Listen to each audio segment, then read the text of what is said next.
and gentlemen, the President of the United States and First Lady Melania Trump.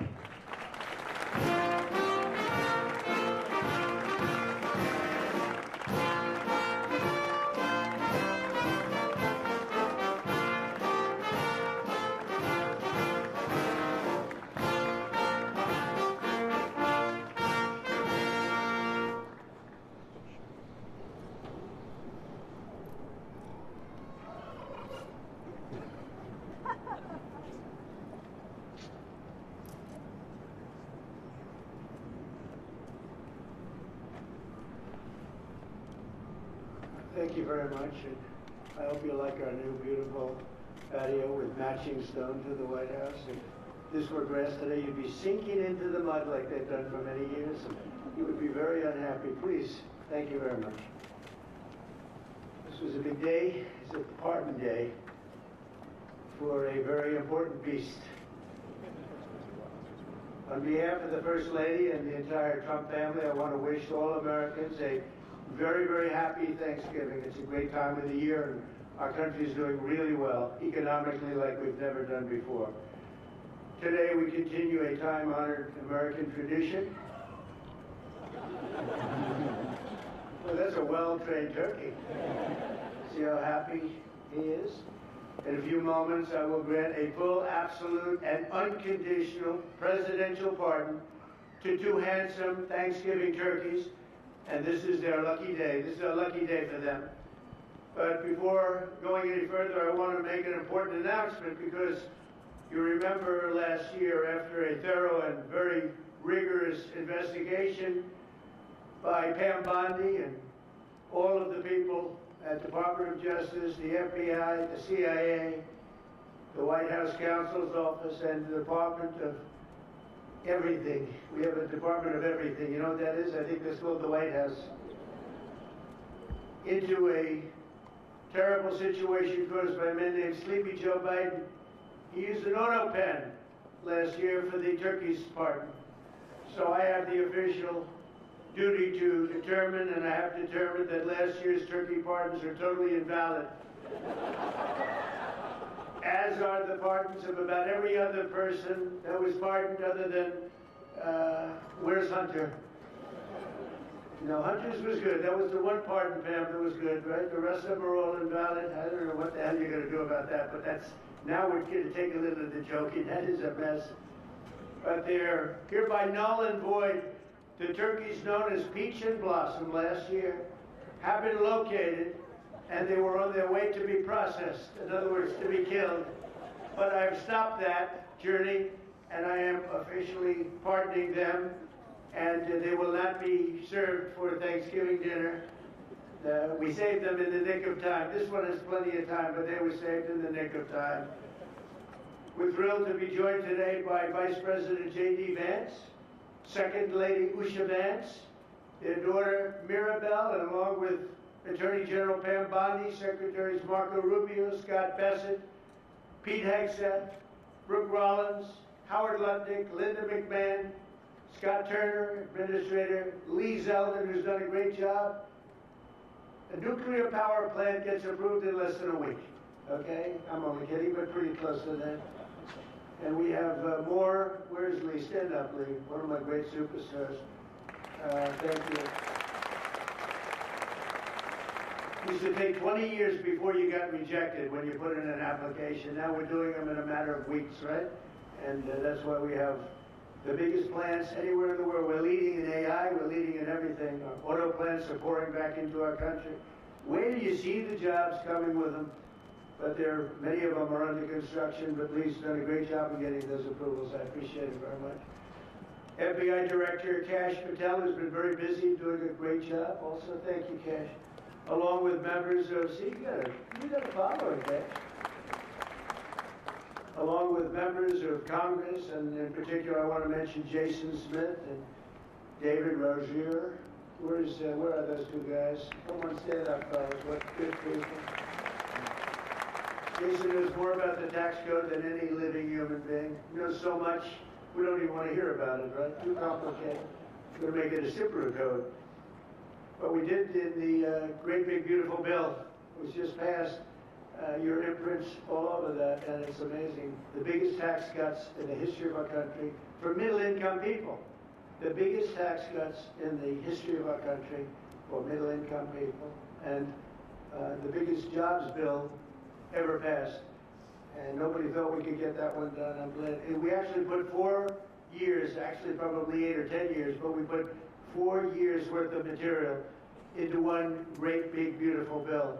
So that worked out very well, and I want to thank everybody for working on it. JD, that was a great, you know, we were going to do it in small bills. We're going to have 18 bills and do it along the process. I'm glad, Scott, that we got it done, because dealing with these Democrats, I think that was our one shot.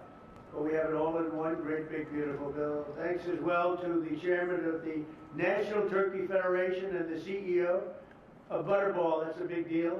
Jay Jandren. Where's Jay? Thank you. Stand up, Jay. Thank you very much. Along with his wife Leslie and their 3 children, as well as the farmer who raised these 2 magnificent birds, Travis Pittman, and Wayne County, North Carolina. I won Wayne County by a lot. That means you had to vote for Trump, I think. I won by 92%. I like Wayne County. They're doing all right, right? And this is like a record-setting turkey that's going to be saved. The turkeys being pardoned today go by the names of Gobble and Waddle. When I first saw their pictures, I thought we should send them, well, I shouldn't say this. I was going to call them Chuck and Nancy. But then I realized I wouldn't be pardoning them. I would never pardon those 2 people. I wouldn't pardon them. I wouldn't care what Melania told me. Darling, I think it would be a nice thing to do. I won't do it, darling.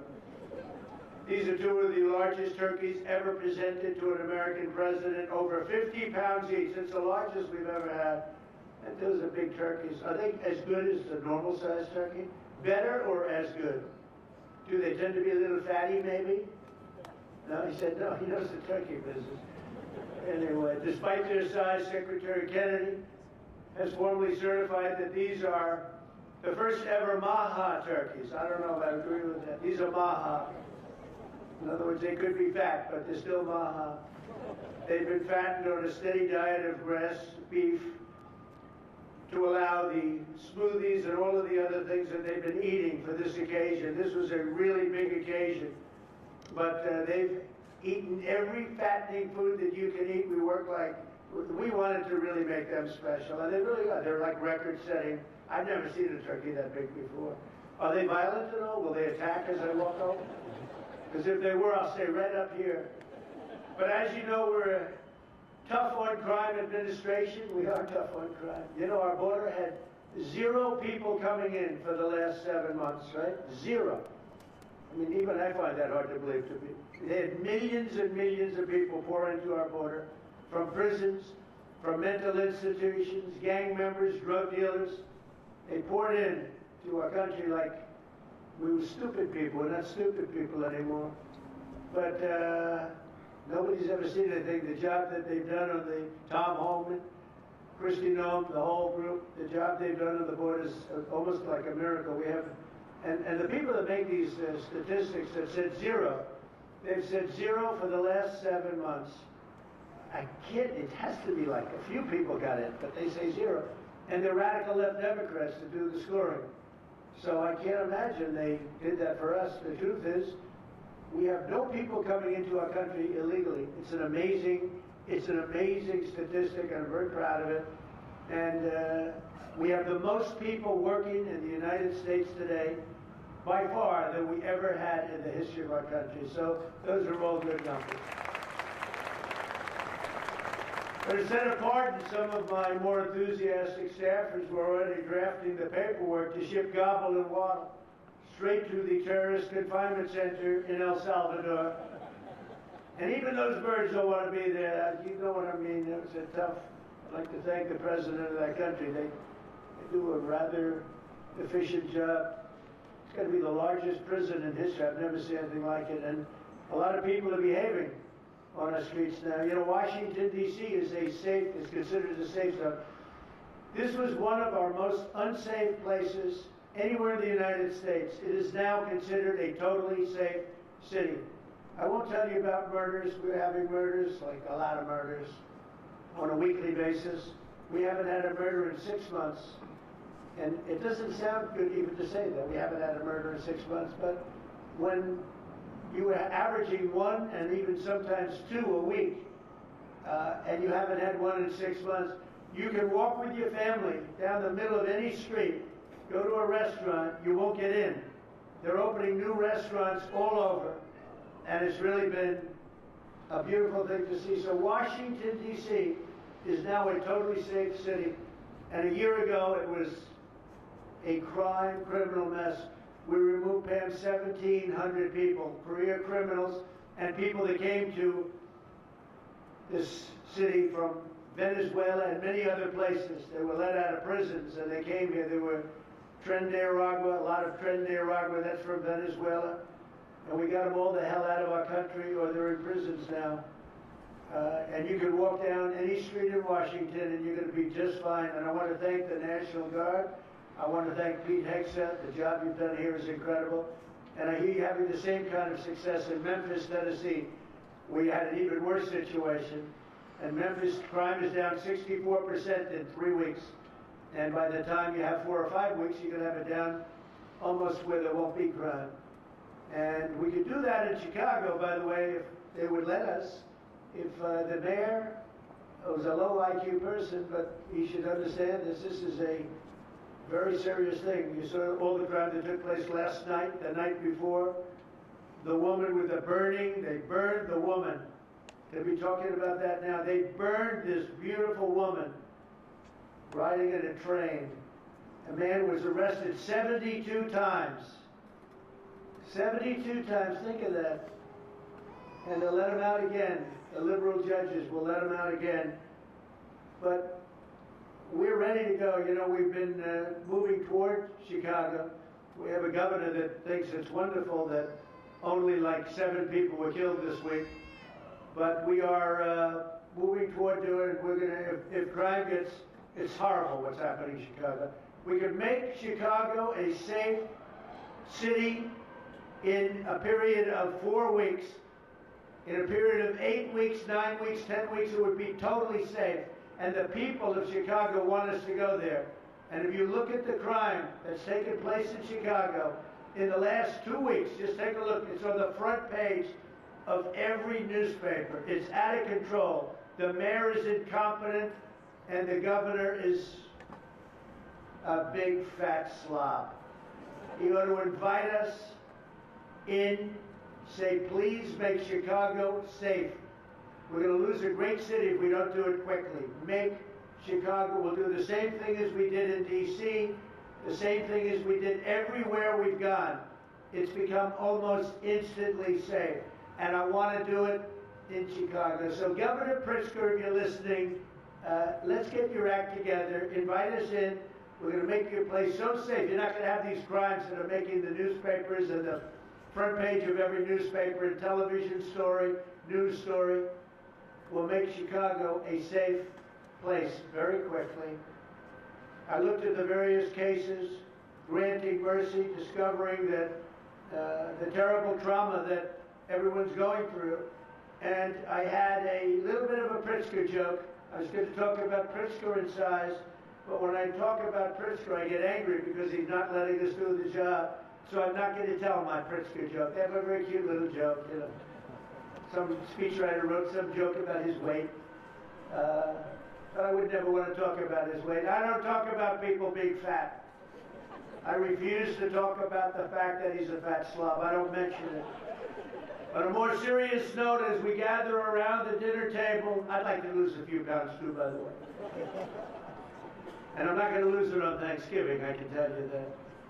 Because I'm going to have a turkey, but it's not going to be that one.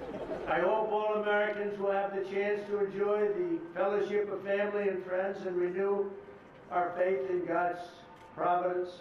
1 year ago, we were a dead country 1 year ago. The King of Saudi Arabia said it to me.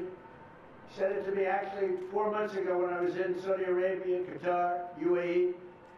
He said, you know, 1 year ago, the United States was a dead country, and now you've got the hottest country anywhere in the world. We're the hottest country. We have $18 trillion being invested as of now. We're not even close to being 1 year. The most ever was $2 trillion for a certain country I won't name when during the last administration. In 4 years, they had less than $1 trillion being invested in the country. In 9 months, we have over $18 trillion. It's a number that nobody has ever even thought possible.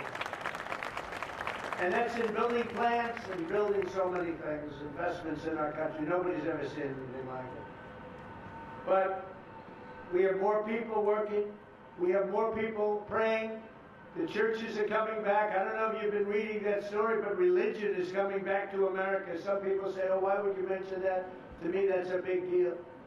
And this Thanksgiving, we're also making incredible strides to make America affordable again. Walmart announced that the cost of their standard Thanksgiving meal is 25% lower than just 1 year ago. That's a big deal. According to the USDA, the price of Thanksgiving turkey is down 33% from its Biden era highs. Potatoes are down 13%. Ham is down 15% compared to last Thanksgiving. So we are down to a level that we haven't seen in a long time. Egg prices are down 86% since March, and gasoline will soon be hovering around $2 a gallon. Under our leadership, we passed the largest tax cuts in history, the largest spending cuts in history, the largest regulation cuts in history, and we have fully secured our southern border. I've also ended 8 wars in 9 months, and we're working on that final war. It's not easy, but I don't know. I think we're going to get there. 25,000 soldiers, Ukraine, Russia. In the last month, 25,000 soldiers have died. So I think we're getting very close to a deal. We'll find out. I thought that one would have been gone quicker. We did 8. I thought that would have been an easier one, but I think we're making progress. In less than 1 year, we've accomplished more than most other administrations have accomplished in 8 years. And this is a very special Thanksgiving. We thank God for His many blessings and the great success that this country has seen in this short period of time.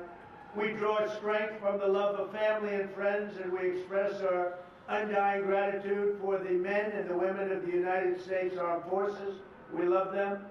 We pray that peace and prosperity will continue to bless our land, and together we'll really just keep this great drive going to make America great again. MAGA, I think it's the greatest expression in the history of politics. Make America great again. So once again, Melania, thank you for doing such a great job and being such a great First Lady. And now let's go and give Gobble, Waddle. Waddle, by the way, is missing in action, but that's okay. We'll pretend Waddle's here. The gift that they've been waiting for. And I'll move over and I will just say very nicely, Gobble, your pardon. Come on, let's say it in front of Gobble. Thank you very much, everybody.